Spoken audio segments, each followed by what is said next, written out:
ఈరోజు ప్రభు కొరకు ఇంతగా ప్రేమించి, నిన్ను ప్రేమించి నీ కొరకు తన కుమారుని యేసుక్రీస్తు ప్రభువునే నీకు అనుగ్రహించాడు. ఆయన కూడా నీకు రక్షణ ఇవ్వడానికి, ఆయన పరలోకమును విడిచిపెట్టకూడని భాగ్యమని ఎంచుకొనలేదు, కానీ ఆయన నీ కొరకు పరలోకమును విడిచి లోకానికి యేసుక్రీస్తు ప్రభు వచ్చారు.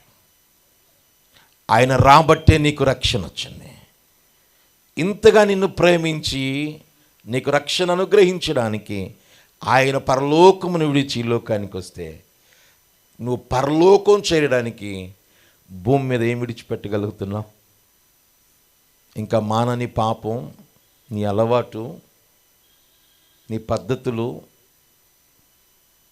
నీ వ్యక్తిగతంగా నీకున్న రహస్య పాపాలు విడిచిపెట్టలేకుండా ఉన్నారా?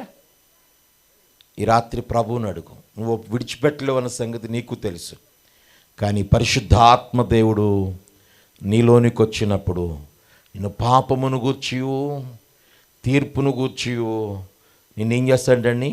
ఒప్పింపచేస్తాడు. ఈ రాత్రి పరిశుద్ధాత్మ దేవుడు ఆత్మస్వరూపిగా మన మధ్యలో ఉండగా ఆయన ఈ రాత్రి, యేసయ్యా నేను విడిచిపెట్టలేకపోతున్నాను, నిన్ను కనుగొనలేకపోతున్నాను యేసయ్య, నీ సాక్షిగా కూడా లేకుండా పోతున్నాను, నీకు మహిమ నా వల్ల రావడం లేదు, ఇంతకాలం నా జీవితం వ్యర్థంగా పోయిందయ్యా, నీ కొరకు బ్రతుకుతానని నువ్వు అనగలిగితే, నీ తీర్మానం ఏం చేస్తుందంటే నిన్ను ఒక ఉన్నతమైన స్థితికి తీసుకువెళ్తుంది.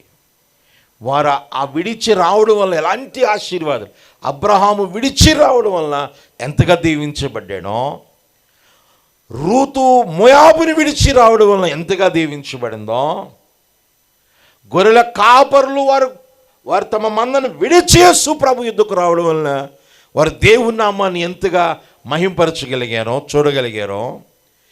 ఏదో ఒకటి మీరు చూడండి, బైబిల్లో వారు ఉన్న విడిచి వచ్చిన వారందరూ కూడా ఏదో ఒక వారి జీవితంలో అద్భుతాన్ని చూశారు. వారి జీవితాలు సాక్షార్థంగా ఉన్నాయి. ఈరోజు నువ్వు కూడా విడిచి రాగలిగితే ప్రాణప్రియుడు నీకు దొరికేస్తాడు. నీలో ఉన్న పాపము, దేవునికి ఇష్టం లేనిది ఏదో, దాన్ని ఏం చేయాలండి? విడిచిపెట్టాలి. అది నీకు తెలుసు. దావీదు అంటాడు, నా పాపం ఎల్లప్పుడూ నా ఎదుటే. ఎవ్వరు చెప్పవసరంలే, నేనేంటో నాకు, నీవేమిటో నీకు తెలుసు. కాబట్టి నువ్వు ఒప్పుకోగలిగితే, అతిక్రమములు దాచిపెట్టుకున్నవాడు వర్ధిల్లుడు, కానీ దాన్ని ఒప్పుకొని విడిచిపెట్టువాడు కనికరము పొందును. దేవునికి స్తోత్రం చెప్దాం. హల్లెలూయా.